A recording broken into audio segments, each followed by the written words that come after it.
What was the point at which you decided addiction is about to ruin my life and I have to make a change? I know the exact moment. It was 4 a.m., November 21st, 2012. I had this voice come over me that just said, this can't go on. You have to stop. I didn't know how to live. I didn't know how to go on dates without alcohol. I didn't know how to be a person without alcohol because it was such lubrication for me. In that moment, I just decided no matter what this takes, like I have to figure out how to do this without alcohol.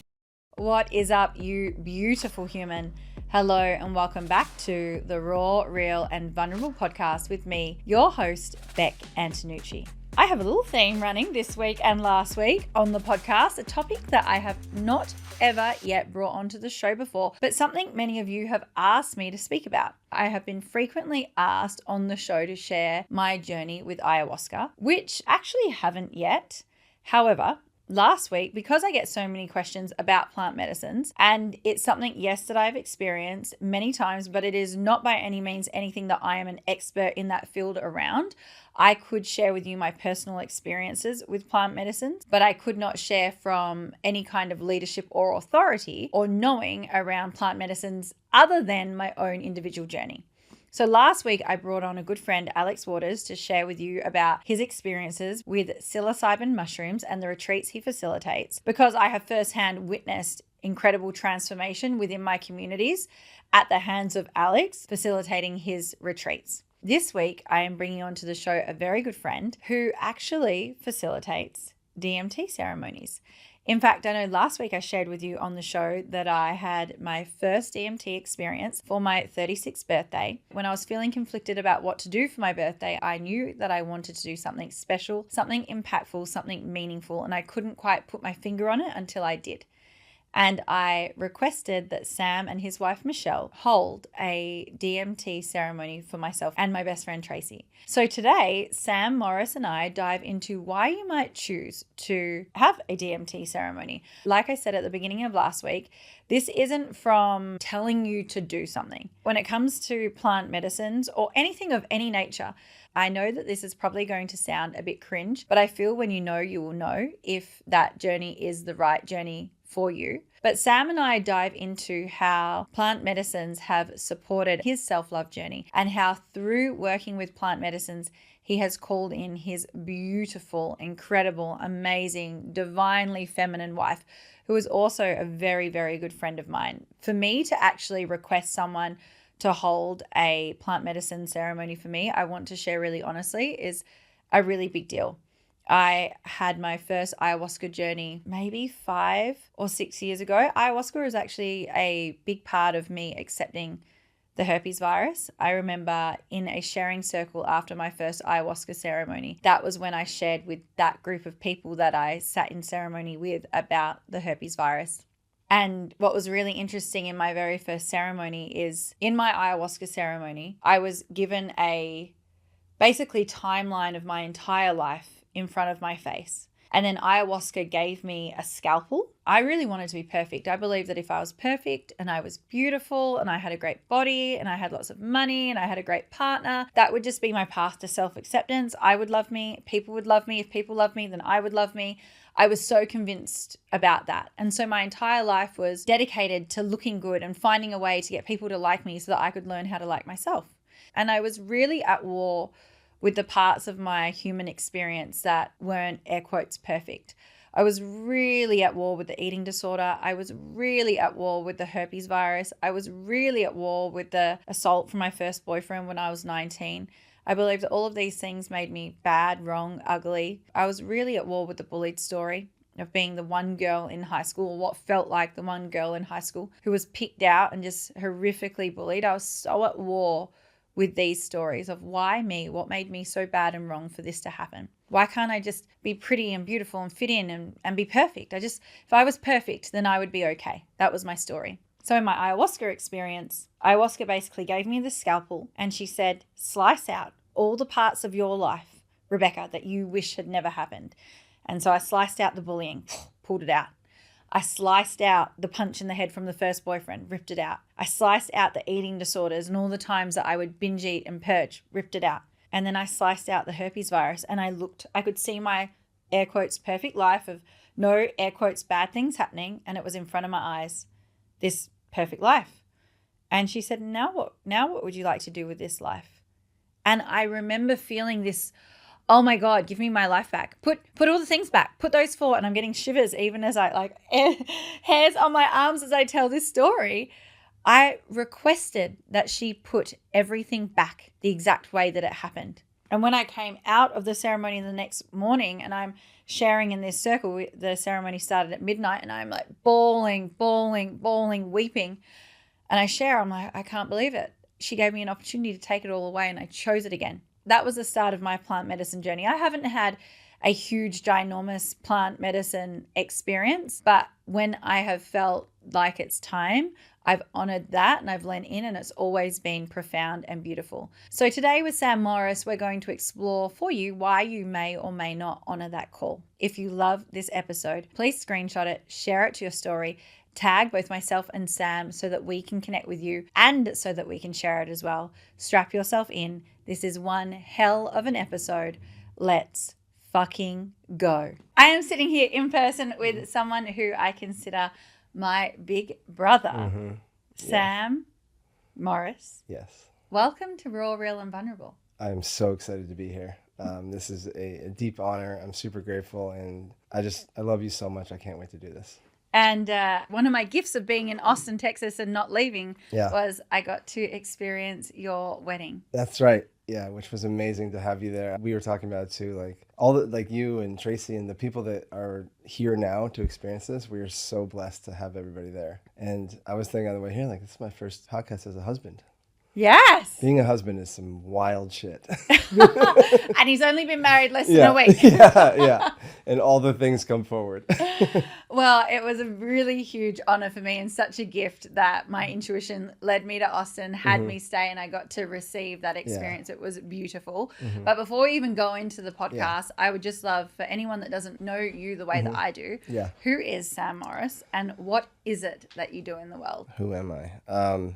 I ask that question to every guest just to see how they respond. Yeah.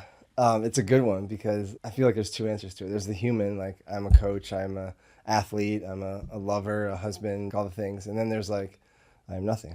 Who am I? Like I'm a soul, or I'm a human having a spiritual experience. And I guess who I am is I feel like a leader. Yes. I feel like a beacon of light for a lot of men that I've walked through so much darkness in my life, and I've come into the light, and like to be a beacon for men to follow that path, and even women too, to just know that as dark as it gets, there's a light out there. Yeah. There's a light to be had, to be found, as long as you just don't give up and keep going. What I do is kind of along those lines. Like I really help men to hold feminine energy. From my experience, feminine energy is one of the scariest things on the planet. It was for a very long time. And that's not just a feminine identified being. That is the life force of the planet, the life force of the world of life. You know, it was super overwhelming to me. And I couldn't handle success. I couldn't handle money. And then consequentially, I couldn't handle relationships. Just the inability to relate and hold, and without my shit coming up, my shame, my guilt, my rejection wounds, like all that coming up. So what I do now is, having walked through that and having built the capacity in the somatic body to hold it, I teach men how to do that. Powerful. Well, maybe that's a great place we can start on the darkness. What is the deepest darkness you've ever walked through? The deepest darkness I ever walked through was addiction. 20 plus years of a lot of cocaine and alcohol, ecstasy, a lot of broken relationships, a lot of failed careers. I was a commercial real estate broker for 10 years. That took a shit with my addiction. A suicide attempt in there, many trips to rehab, arrested 20 plus times, 24 times arrested, 8 nights in jail, 7 trips to rehab, hospital stays all the time, probably twice a month. Just sitting in a lot of darkness about, and not really knowing why it was happening. Like thinking that, it was depression or it was anxiety. And not until I stopped drinking did it become clear of what the real root of it was. And so it invited me to look at a lot of things that were way below the surface. As humans, we operate a lot in consciousness of what we know. Oh, I know I'm having relationship problems. Great. You're going to solve those relationship problems, solve them, and there's going to be something that's going to be left there that you didn't see before. And so walking through addiction really, it led me into the deepest, darkest places of my own soul, my own existence, and it showed me what I needed to see. Which was? Shame. Deep shame. It started when I was a kid, being born with allergies and asthma, and my relationship to breath was really, really compromised in a lot of ways. And that led to bullying, that led to feeling broken. I would look at all my friends running around playing soccer, playing baseball, playing basketball, and I would be on the sidelines barely able to breathe with an asthma attack. They were sometimes pointing that out to me in a bullying type of way, but my observation of it was like, I'm broken. I'm a lesser form of a human being. And it just is such deep shame in my body that I carried with me for 45 years of just really, like, it was a fragmented little boy running around in my adult body. And it wasn't until the past like 3 or 4 years that I really, really got to the point where like, okay, I can see this now. I can see all these fragments, all these open loops that were all shame-fueled. The suicide attempt was shame-fueled. The addiction was shame-fueled. It was a cover-up of all this deep feeling of less than that I was carrying around. How did you know that it was a fragmented little boy? Because my little boy never had a chance to love, to play. And this is the thing about the addiction that was so powerful for me. What was it that you were addicted to? Alcohol, cocaine and alcohol. It was everything. Like, I never did intravenous stuff, but like you put a drug in front of me, I'm going to do it until it's gone. Okay. And it was because like every time that I would stop, the shame would kick on. And so it got to the point where my nervous system, my unconscious, recognized that the only way to keep the shame at bay was to stay drunk. When I got drunk, I became the life of the party. I could talk to girls, I could tell jokes, I could dance around, and it was like, this is great. I felt connected. When I wasn't drinking, I felt like there was a literal spotlight on me, like, look at that weirdo, and not the good weirdo. Like, look at that, like, broken, sad, pitiful little boy. And so that was literally the question I was going to ask. What did shame feel like? Yeah, that.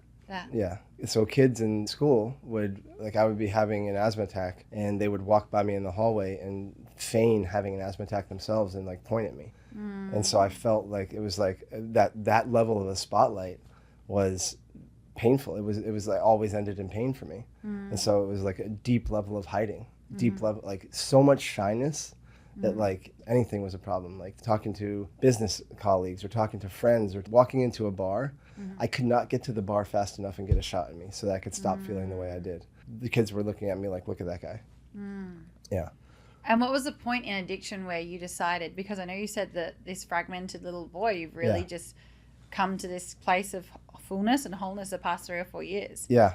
So what was the point at which you decided addiction is about to ruin my life and I have to make a change? Yeah, that was in 2012. Yes. I know the exact moment. It was 4 a.m., November 21st, 2012. I was sitting at my house in North Carolina. My quote-unquote friends, people I did drugs with, had just left, and I was left with a big pile of cocaine and a bottle of rum, and I was supposed to move out of my house in 4 hours. Yes. And I had zero money left, and I had not packed up a single thing in my house. I had spent all the money I had in the previous 5 days on a bender, and I was overcome with fear, and I was overcome with pain, and it was the glimmer that the door cracked open, and I experienced all the pain that I had caused myself, my family, my girlfriends, my friends, the past 20 years. I had this, get emotional. I had this voice come over me that just said, this can't go on. Yeah. You have to stop. I didn't know how to live. I didn't know how to go on dates without alcohol. I didn't know how to be a person without alcohol because it was such lubrication for me. In that moment, I just decided no matter what this takes, like I have to figure out how to do this without alcohol. And there's a lot of people that come out of addiction and they struggle for the first year or two with like cravings and desires to drink. And I'm so lucky that I never had like that. In that moment, the pain was so deep that like I've never once had a desire to have a drink since that moment. Wow. Whose voice do you think that was? It didn't sound like mine. It was like a booming, like a knowing. Yes. That was just like a download dropped into my body of like, this is it.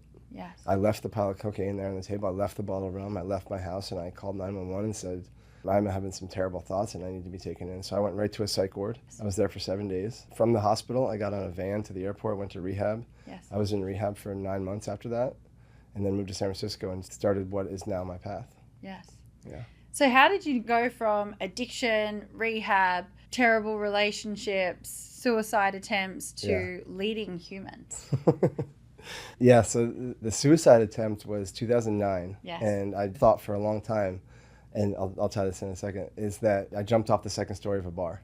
I was on a 2-story bar in downtown Charlotte, and there was a balcony that was 35 feet high, and I just went over the edge, landed on the pavement below, and no recollection of it. On your feet, on your knees, no, on your back, I landed on my right side. I literally walked out of the hospital 3 days later. Wow. Yeah. So God was like, this motherfucker is not dying. Yeah.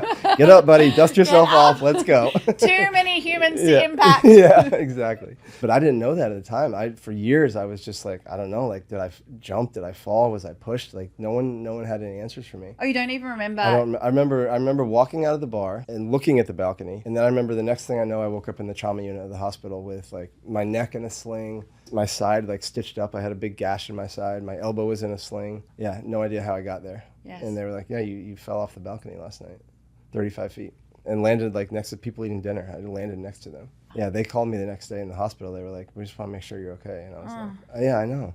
So nice. Like, God just wants you to know that you're loved and cared for by people that don't even know who you are. Don't even know me, yeah. That was revealed to me in an ayahuasca ceremony in 2023. And what was? The suicide attempt. 2021. So you didn't remember... I don't remember jumping but anything. In ayahuasca, you were shown that it was a suicide attempt. I was in the jungle, Amazon jungle in Peru for 3 weeks, and like the exact middle point of that 3 weeks, like the Tuesday night, the second week, I was 1 a.m. in the Maloka, like in the middle of the jungle, complete darkness, and the lights came on like they are in the studio. I was at that moment about like walking out of the bar, and it was like, boom, suicide attempt. Like you jumped, you were done. You felt so much shame. You felt like there was nowhere to go. You felt like you were just done with the experience you were having as a human being. And so part of that is when I first stopped drinking, I went to AA for 6 years. Yes. And I did that, and I did all the steps, and I did the 12 steps. I did them over and over and over again. Yes. And I have nothing against AA. Like, it was everything I needed for those 6 years. It gave me this start. It gave me a ground to land on. And then after 6 years, I started to feel like I was going backwards. It started to feel like every morning I would go into a meeting and say, I'm Sam, I'm an alcoholic. Yes. And some people, that's what they need. And it's everything. I have friends to this day, best friends that are 20 years, meetings every day. That's their medicine. That's what they need. I honor them for that. For me, it became destructive because what I started to recognize about myself was every time I said that, I was too attached to being broken. Something always needed to be fixed. Yes. And so every time I said I'm an alcoholic, it meant that I was going backwards or just anchoring into being broken. And so when I moved here to Austin in 2019, I went to a couple meetings, but I was like, I just knew there was something, another voice came in, like, there's a different path for you. Mm-hmm. And that path went on to plant medicine. And I knew that leaving AA wasn't just a leaving AA and throwing caution to the wind and just letting things happen. I knew that I needed to up my spiritual practice, I needed to up my embodiment practice, and I was interested in plant medicine. And so that path led me to, at the time I moved here, I just stopped being, I was a personal trainer in San Francisco in the Bay Area until that moment. And then when I got here, I didn't go back to personal training. I went into, I'm going to start helping men. First it was with addiction. And not so much like still drinking, let's stop drinking. It was more like, because my experience with rehabs was there's nowhere to go after rehab. You go in for 60, 90 days and you change everything. And you come back out and life is still like, yeah, we're still here. And you're like, holy shit, like, how do I relate to this? I remember that actually from friends in Perth, Western Australia. There was two men, they became wildly wealthy at the age of 21. They'd both made like $10 million in their business. They're probably 15 years older than me. So this is a long time ago. 10 million Australian dollars is a lot of money now. Yeah. Back then it was even more. Yeah. And they both found meth. And they came from very wealthy families, in and out all the time of rehab. And I remember one time they both went to rehab, they both came out. And I turned to them and I said, well, done now, like never again, never going back to that way of life. Yeah. And one of them looked at me and he said, well, never say never. And in that moment, I mean, addiction is not something that has touched my life or impacted me, but I just thought, oh, you've gone to this place, you've been removed from reality for X amount of time, but now you're just kind of thrown back into society of like, good luck, don't go back to your old ways, you're not supported. No, you're not. It's a big gap. And they have like sober living houses, but even after that, there's just this huge like calibration gap. And so I started helping men with that. And then I realized that these men actually, it's not addiction. They struggle with the shame and the depression I dealt with. Then I started recognizing in my life that I was having trouble relating to the feminine. Yes. And having trouble relating to like, I still wasn't successful. I still like would struggle with money. I still would struggle with getting clients and being seen and all these things. And so I recognized that what this is that my nervous system was so contracted. And coming out of addiction, I was so ungrounded, like it was a very wild existence, expressed existence, but a shadow expressed existence. You know, I was wild and I was fun and I was like sexual and all these things. All of that ended in pain for me. And so I shut myself down so much that I just stopped being able to hold anything. I became rigid. I became kind of boring and like just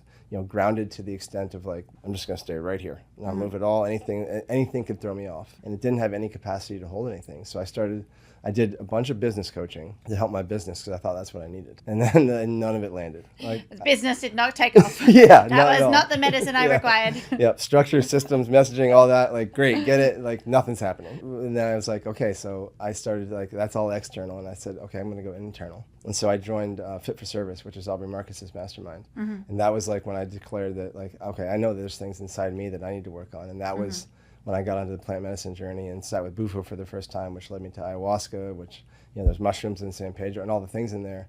And it was all part of this expansion of me being able to sit, like with addiction, darkness is kind of thrust upon you. It's a dark existence, but you don't have the choice to go in and look at your shame. It's just there. And so choosing to go in and look at all my darkness in these intentional settings was, the first 6 years in AA was an upward trajectory. Whereas when I stopped going to AA and started going on this path, it was like a hockey stick, like straight up. And so as I became more expansive within me and built my capacity, I noticed that like things started happening in my life. Like money started coming in.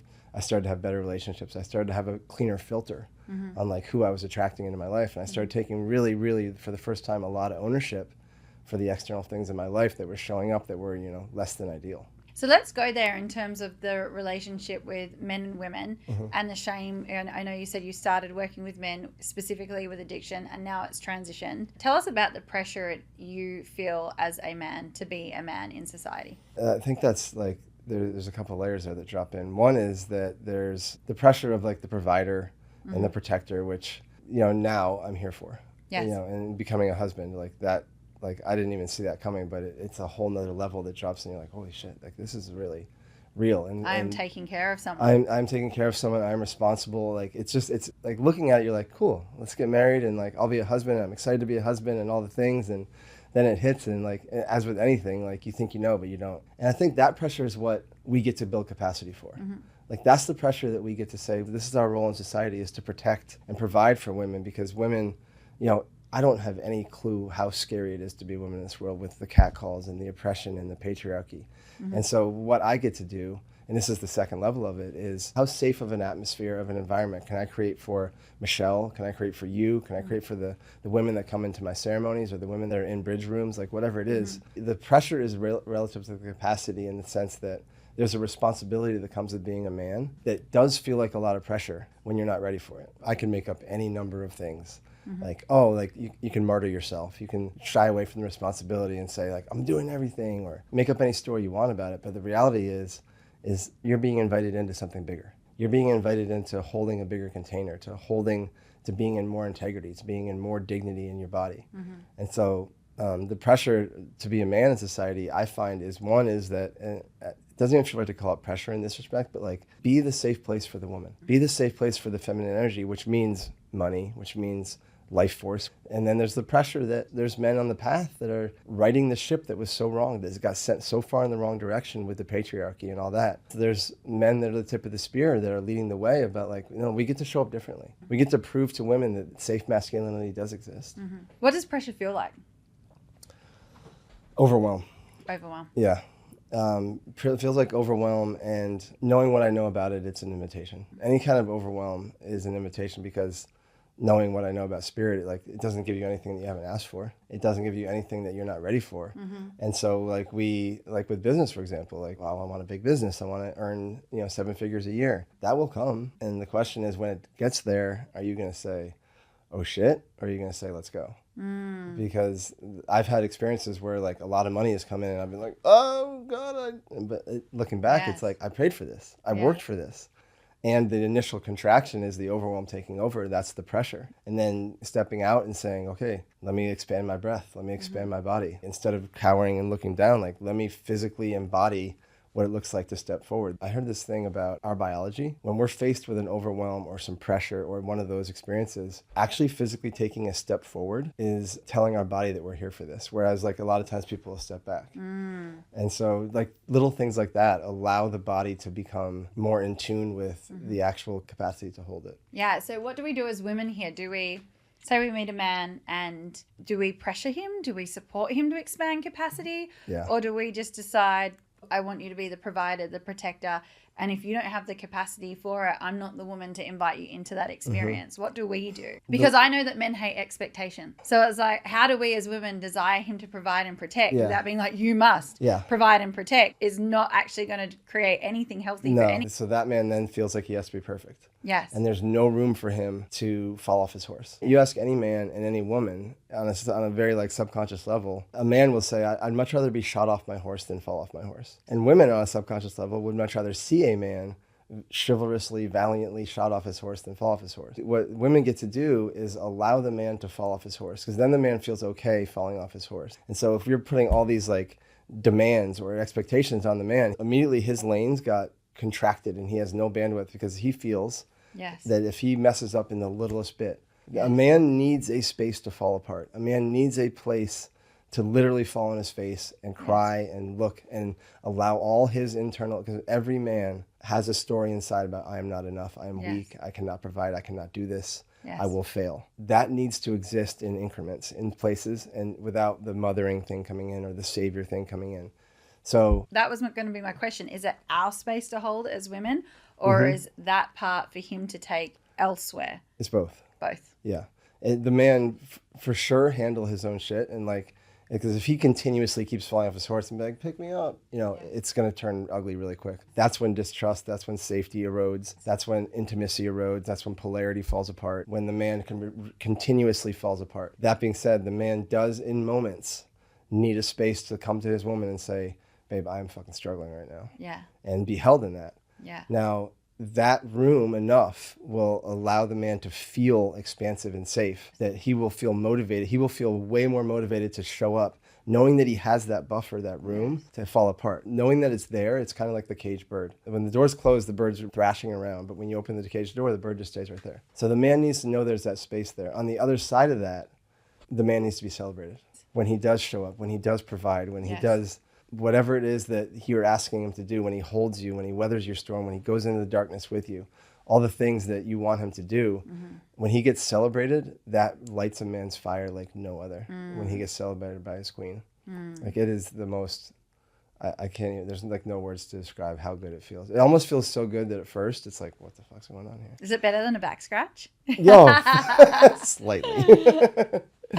Why do you feel that women, say a man does 10 things and he does 9 of them amazingly, the woman will see the one thing that he doesn't do and we will pick it up, like our radar is all over that part. And I've recognized when I think about past relationships, I'm like, shit, now that I know so much about celebration and acknowledgement of the work and the effort that men are doing, when I even think about my last partner, Jake, he was trying so hard, but I would see one thing and it was a default to find that thing. Yeah. Why do we do that? Well, first of all, it's built into your DNA to test, because you need to feel the safety. Yes. And the way to do that is to test the man, to push the boundaries a little bit. Now, the man, as the man with capacity, sees that, honors that. Yes, thank you. Test me. Like, I'm here to show you. Yes. I'm here to hold you, and in that test, and I welcome these little tests. Now, the thing that happens is also there's the animal brain. And women have a very heightened animal brain because of the fear, all the abuse and the things that have happened at the hands of men throughout time. Women have a collective animal brain that's heightened, looking for threats, looking for pain. So, of course, that one thing is going to signify to the woman, oh gosh, there's a threat. It's much easier for us to be aware and hyper vigilant of threats than it is to be of those 9 things that he did right. In reality, they're all kind of the same, except that the one thing that he did wrong gets amplified because it's threat, not pleasure, joy, safety. And threat for us in that moment could mean he's going to let us down, he's going to hurt me, he's going to leave, he's going to abandon me, he's not committed, he's not going to stay around forever. I can't trust him. Yeah, he can't hold me. I'm too much. Yes. All those things, What does it feel like as a man to be on the receiving end of, oh my God, I am trying so hard. Did you not see those 9 amazing things that I did? And you pick up the plate that I didn't wash after dinner or whatever that one thing is. What does it feel like as a man to receive that criticism? Especially when you feel like you're trying so hard of like, fuck, 90% and you picked up the 10? It's deflating. Yeah. It's very defeating. Especially when it's consistent. There are the invitations, the calls forward, like there are those moments. When it comes with an honoring, like an acknowledgement of like all these nice things you've done, like that's great. And There's one thing that if you could adjust that would be great. The way it's presented matters, but when it becomes a constant, then the man starts to feel, and this is back to the lanes, the contraction, like the man starts to feel like there's no room for him to fall apart. And that to a man is exhausting because any human really, to be tasked with perfection all the time is impossible. And the weight of that is unrelenting. And so when it is all the time, or even like weekly, or like the man starts to anticipate that, oh shit, like it's only a matter of time before she picks that one thing up. And when that lives in the bandwidth, that takes up more bandwidth than just being a good man, because it's the anticipation of a fight, an argument, damage control, feeling like his shame will kick in, his guilt will kick on, because there's no woman out there that can be harder on a man than he is on himself. And that's a human thing. Like there's no external human that can be harder than we are on ourselves. What it feels like when a woman does that is it's kind of double, because the man probably already knows that he's slacking or falling short in other areas, or he thinks he is. And then the woman piles on. It's like, fuck, it's true and it's right. And so it's kind of double weighted. What do we do when we meet a man? Obviously, there's this conscious movement now. And men know what it's like to be a gentleman and a provider and a leader and polarity. As a woman, I can feel when he's doing it because it's, air quotes, the right thing to do, but it's not coming from a natural drive. So he's walking on the side of the road, opening the car door, but it's not because he actually wants to do it. It's because he knows that that's what a good man does. What do we do as women with that? Because it's like you're doing the right things, but I don't. It doesn't feel like truth for you. It's not embodied. No, it's not embodied. Well, I mean, the first thing, like the fact he's doing it is great. There's a point when it becomes, are you doing it to become embodied? Are you doing it because you're in that process of it becoming embodied, or are you doing it because like you said, you know it's the right thing to do, and I should be doing it even though I don't want to do it? If that's the case, that is not sustainable. If he's doing it and you're continuing like 6 months or a year down the road to feel that you're just doing it so he'll forget to do it sometimes, or it doesn't feel natural to him, and because that's extra effort on his part too. So I think for the woman, it is really honoring, like, where is this guy at? Is he a prince? Is he still a prince, or has he stepped into his king? Is this actually something that I'm calling him into, and do I give him the space to work on it? Or if it's continued, if it's like, bro, all the evidence is there, this is not who you are, then you get to have a conversation about the embodiment or the willingness, or like, where are you on the path? And maybe it's not the right thing. Maybe it's not the right time. Maybe, I mean, there is a grander thing here happening that's kind of coming around now, but maybe like 3 to 5 years ago, a lot of women were way ahead of men on this path. And I see it too. Like, you talk to women and men, women are way more willing to drop into like this work than men are. But men are starting to catch up. And so I think that within that, there is like, are you giving this man a chance to prove himself? Or is it that he's just it's not who he is? Like, and so for you as the woman, it is presencing all of it. You know, I think in that, again, will test the man's embodiment. Like, if you presence something like about his behaviors, about not being embodied, and he kind of gets triggered, it might be something to look at, like, this is not the right man for you. And I think maybe as a woman, we get to get clearer about whether we want to be a teacher and hold space for him to step into that or not. I'm ready to be a muse. I'm not willing to teach, because that's just my truth. Whereas some women, I feel they'd be open to bringing him along for the embodiment journey. It's 100%. That's why it's so beautiful where you're at, is because you know. Like, and think about like what archetype. Some women out there want the magician. Some women want the lover. Some women want the king. If you're desiring a lover, but he's a magician, there's going to be disconnect there. When you're super clear about what you desire, then the filter becomes so strong. You can tell within seconds, if not a few dates, like, okay, this is not it. So did you already have capacity for Michelle, your wife, to come, or has she expanded your capacity with her presence? What was that experience like for you? That's a both.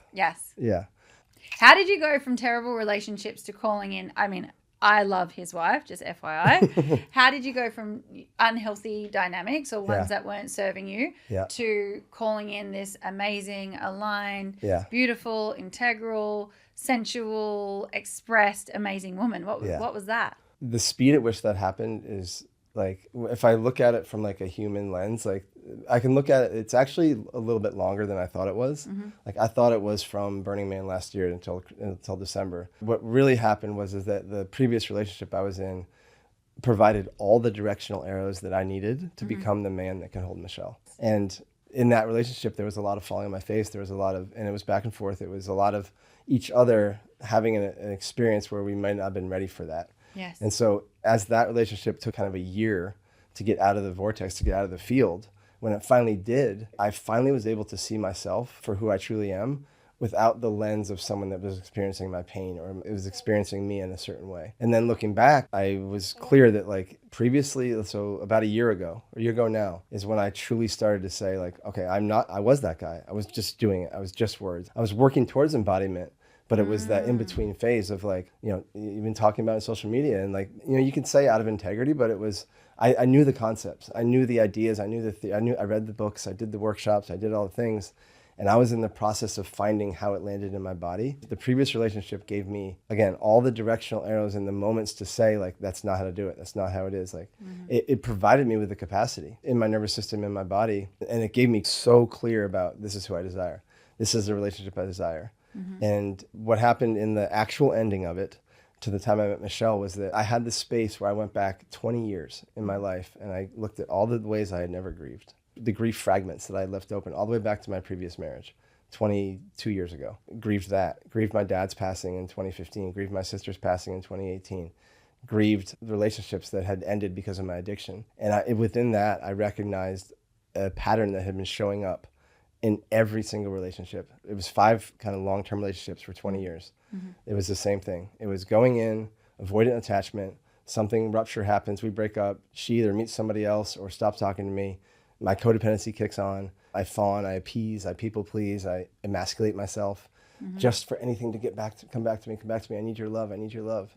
And so I recognized that pattern and did all the work I needed to do to rid that out of my system so that I can show up consistently. And it's so natural. Like Michelle is a big feminine energy. And that's where the invitation forward is. It's like, you know, like doing all that work and she comes into my life and I'm like, okay, I post about it and I write about it and I journal about it and I meditate about it, like this or not at all. And this shows up and you're like, holy shit. Yes. Okay. It's that opportunity. It's that overwhelm we talked about. It's that this is a lot. Yes. And if I claim that I want this, if I claim that I am this man, it's let's fucking go time. How did you know that you could call it in and hold her? For any of the listeners who do not know who Michelle is, she's an amazing woman. She's remarkable. Yeah. Integral, beautiful, powerful, tapped in. A lot of people call in what they want. When what they want shows up, they completely sabotage it. Yeah. Fuck it all the way up. Yep. How did you call in Michelle and know that you had the capacity to hold rather than run? Because it felt natural. It felt like I didn't have any desire to run. I saw how big she was and I saw that, like, I recognized that, like, okay, so I had done a lot of work to create she showed up in my life knowing what I know. And the truth is that, like, okay, I did enough work she came in the door. And then there's more work to do now to open up to that. Yeah. And so previously, I would have been like, no, I'm out. Like, it's too much. I can't meet her where she needs to be met. But every step along the way, it was like, no, it's met. And we would meet each other. Zero desire to run away, zero desire to look away. For the entire time that she's been in my world, it's just been this, like, I'm here. And I let her do the feminine thing of, like, the testing of the expression of the flow of the dark of the wild, and I have zero desire in my body to cut ties and run.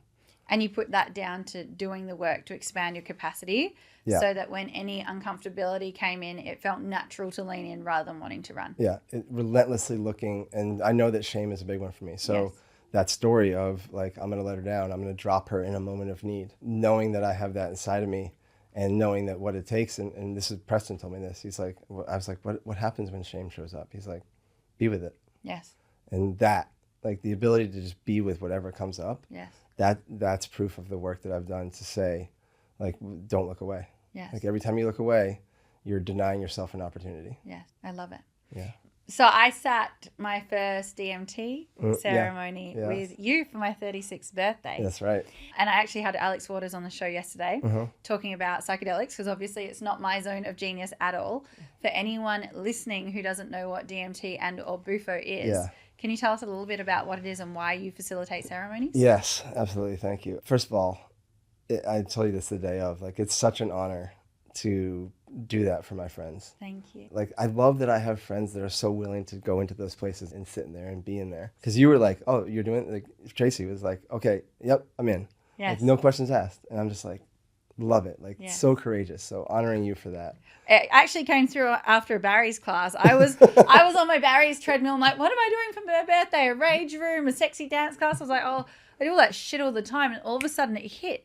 Ask Sam and Michelle, will they facilitate a bufo ceremony for my birthday, literally 2 days prior. So I text Tracy being like, can Sam and Michelle reject their entire days for my birthday? Yeah. And it was only because I'm only a yes if my body is a yes. And in that moment, I was like, I'm clear. This is what I get to do. Yeah.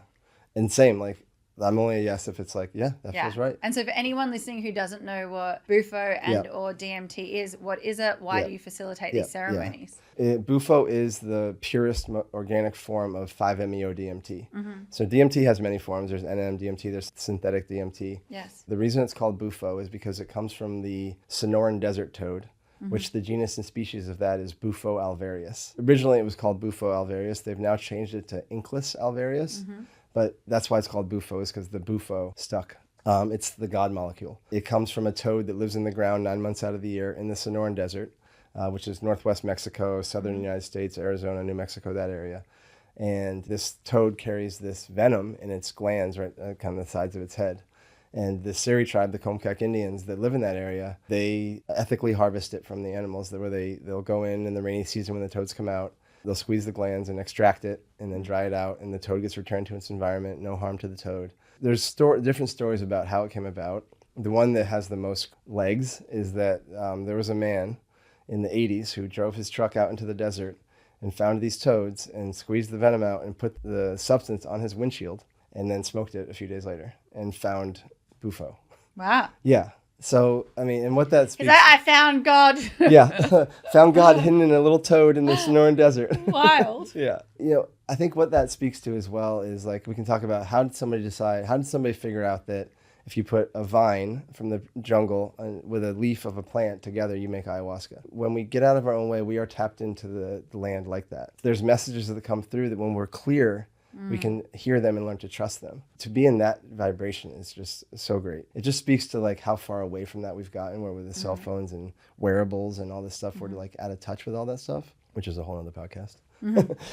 God wanted that man to find the venom. Totally. God wanted whoever got the vine leaves and did the blending of whatever they are. They wanted ayahuasca to be discovered. And good for them for literally facing death in the face. Yes. And coming back. Yes. And I think sometimes we can't get in the way of God's plan. I mean, I know bufo/DMT ceremony looks different for everyone. I know I did mine with my best friend. Yeah. Mine felt very gentle and loving, and hers to witness looked, even though she said it was beautiful and powerful, it looked a lot more painful. So what is an experience like for someone? So the thing about bufo that separates it from all the other psychedelics is the intensity and the duration. It's the most powerful psychedelic on the planet. All the other ones, you sit with them, it's ayahuasca, mushroom, San Pedro. You're in it and you're very deep in medicine. You know you're not quite here. Yes. But there's an element of human consciousness still there. Yes. With bufo, it blasts you so far beyond human consciousness. Your body has a chance to finally release a lot of the things, and you experience something that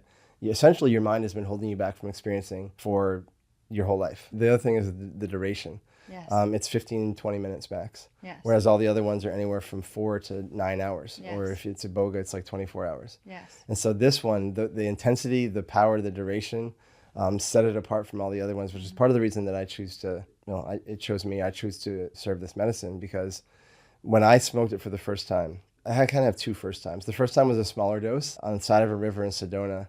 And I remember smoking it and leaning back and looking up at the trees, and I saw human lungs. And I said, okay, so life will never be the same. And just feeling that experience of unicity. And then a few months later, I sat with my first full dose. And it was literally the healing that I needed every day since the day I was born. I mean, having done, Sacred Sons and Fit for Service and nervous system workshops and men's work and all this stuff, there was something I wasn't able to access until that moment. Yes. And it was this complete release of a resistance to life. I was never a fighter, any of that, but I had a massive internal battle going on. And this medicine completely removed the internal battle. And I really feel like I had a life leading up to that day and a life since that day. And it was pretty clear right away that it was like, this is your medicine. Yeah. Carry this medicine to the men you work with, the women you work with. Yes. And it's been such, to see the profound changes that happen for people is just mind blowing. And like you said, like no one has the same experience. My Yes. experiences are more like yours, where it's just full of love and bliss, and like Yeah. it feels so amazing to be in that space. And then other people are just scared beyond all belief. And Yeah. they'll say that, I'm so scared. I've never been so scared in my whole life. And they come back and then they're like, it's so simple. Yes. Like even walking through that hard thing and it really is like 5 minutes Yeah. of like human time. Doesn't feel like 5 minutes. No, it does not. Like you cover it's And then afterwards, it's like accelerated learning because my Yeah. experience after Yeah. is like fast forward. And Yeah. I feel like bufo for me is preparing me for my partner. 100%. And I know that he's looking for me Yeah. and I just get to show up. Yeah. But the dating experiences that I have had since after my bufo experience, I'm like, this motherfucker is just handing me my asshole, just like literally preparing me for relationship. Yeah. I'm saying that's what it is because It's totally what it is. bufo showed me love and showed me husband. It show you love, show you husband, and it does such a good job of just clearing. Yes. So now like these things that like this getting your ass handed to you, this experience you're having dating, it was always there. You were not hyper aware like you are now. So the awareness post bufo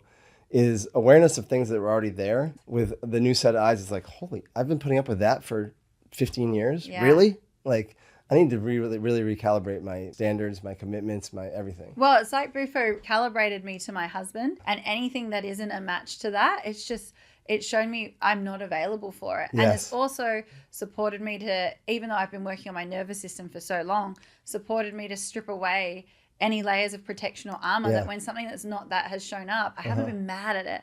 I've just been like, oh no, this isn't, Yeah. I'm not available for this. But also after bufo, like, I thought I was having an anxiety attack on the Friday. I was like, oh my God, my heart is so open. Yeah. I was like, message Sam, I'm like, I'm on a hammock in a park, staring at the leaves. My heart is opening, but I feel like I haven't loved since I was 11 24. years, yeah.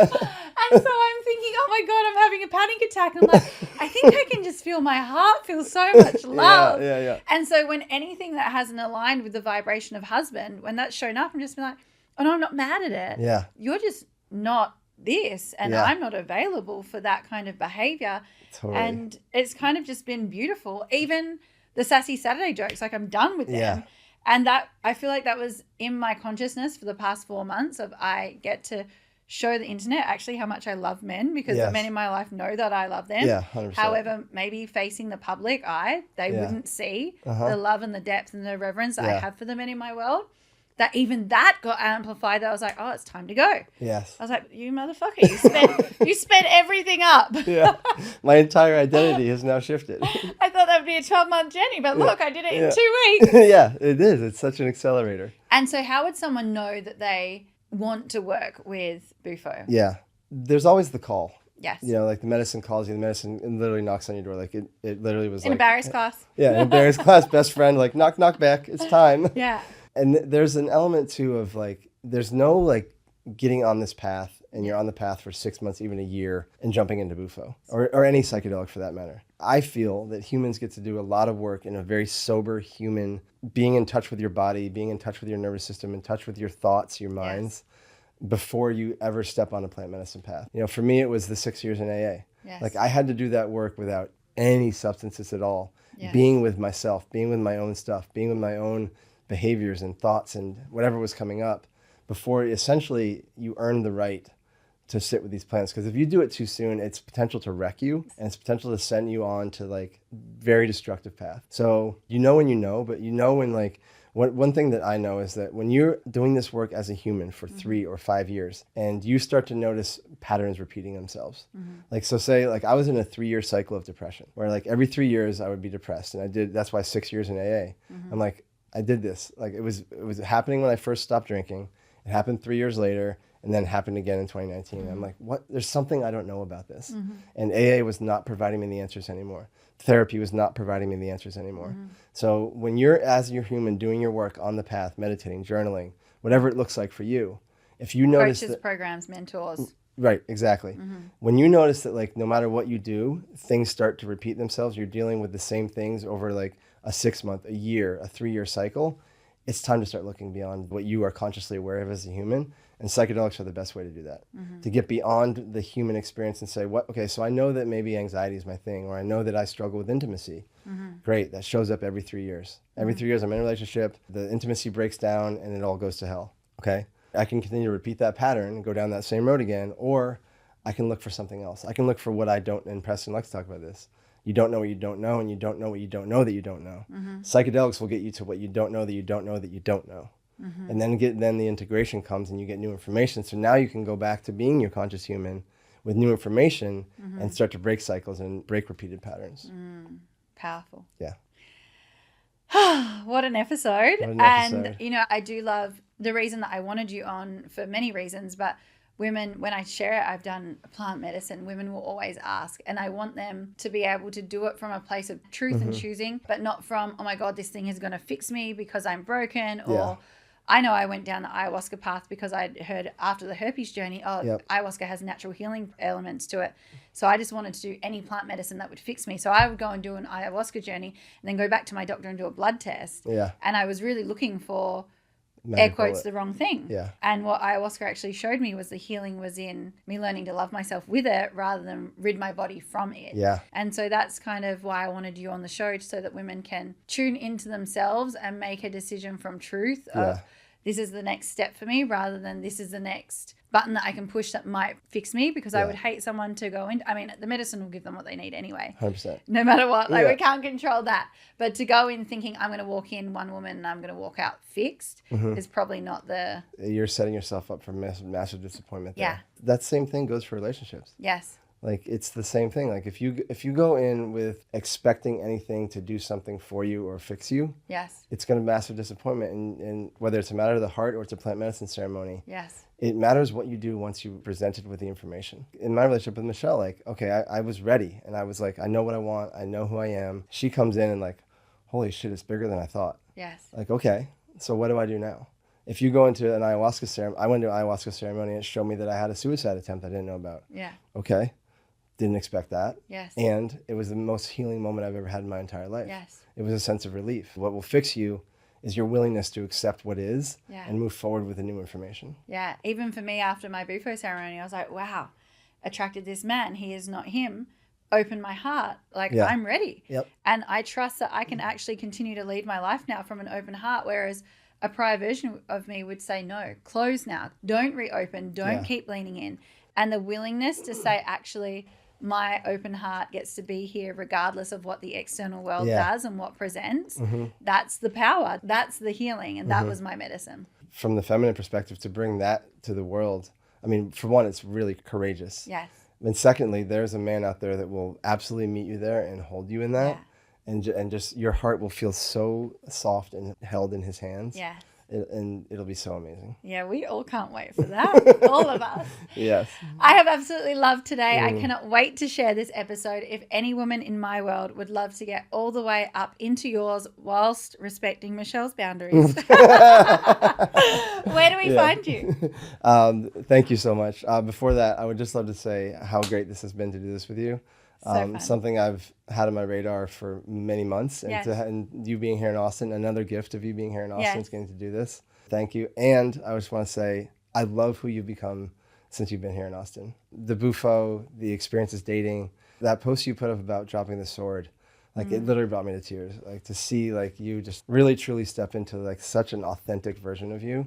And you still get to be, you know, I like myself when I'm all sassy and better. You know? That still gets to exist, but without that sword, it feels so good to experience you that way. Yeah. Thank you so much for that. I'm going to respond to that. I want women to hear the value of just having incredible men in our lives to support us, because you've been my friend for years now. Yeah. And you've been able to see the softening version. Alex Waters yesterday, I get to receive the men in my life so much more, and they get to show up to me from this like powerful grace, versus Alex actually said, when the woman's swinging her dick around, you come from this conquering, trying to overpower you energy to put her in her place, but when she's relaxed and willing to receive you, it's a different male presence. That's 100% accurate. Yeah. It's very healing. So find me, the best place to find me is on Instagram. Yes. That's at Sam Gibbs Morris. Yes. And GIBBS, Yes. 2 B's, Sam Gibbs Morris. Amazing. Everything goes from there. It'll all be in the show notes, and Awesome. I can't wait for everyone to connect with you. I can't wait for it either. Thank you so much for having me. Thank you.